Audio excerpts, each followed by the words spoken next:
Yağmur Ukar avait 15 ans. Dimanche, elle se baladait avec sa maman en plein cœur d'Istanbul. Elles font toutes les deux partie des 6 victimes tuées dans l'attentat à la bombe. Des centaines de personnes assistent à leurs funérailles, venues spécialement pour leur rendre un dernier hommage. Nous sommes profondément tristes, nous sommes effondrés par ces pertes. Le fait qu'une jeune enseignante et sa fille aient été victimes d'une attaque aussi horrible nous a profondément bouleversés. C'est une attaque contre l'humanité, la démocratie et la stabilité. À quelques kilomètres de là, sur les lieux de l'attaque, des fleurs sont déposées.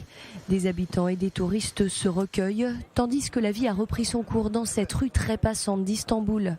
Le maire de la ville promet, lui, de renforcer la sécurité.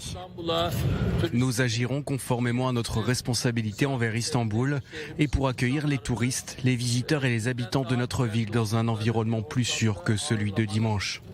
Personne ne devrait en douter. Nous condamnons le terrorisme et les organisations terroristes au plus haut niveau, comme nous l'avons toujours fait. Que Dieu sauve notre nation. Du côté de l'enquête, près d'une 50aine de personnes ont déjà été arrêtées.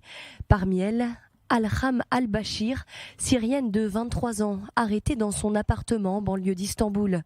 C'est elle qui a récupéré la valise bourrée d'explosifs dimanche. Selon les plus de 1200 caméras de vidéosurveillance scrutées par la police, la jeune femme, régulièrement au téléphone, aurait attendu 40 minutes sur les lieux avant de déposer la valise sur un banc et de s'enfuir. La police affirme que la terroriste a avoué les faits ainsi que son appartenance au PKK, le Parti des travailleurs du Kurdistan, une organisation terroriste selon la Turquie qui nie toute implication dans cette attaque. Selon le ministre turc de l'Intérieur, la terroriste s'apprêtait à fuir. Il est clair que l'organisation terroriste PKK prévoyait de tuer la terroriste pour nous empêcher de démêler l'ensemble du réseau et nous empêcher de résoudre les raisons de l'incident. Les opérations continuent et elles sont réussies. Bien sûr, les terroristes ont été capturés. Si nous ne les avions pas capturés, ils auraient fui en Grèce. La Turquie a rejeté les condoléances envoyées par les États-Unis, car selon Ankara, Washington soutient les Kurdes.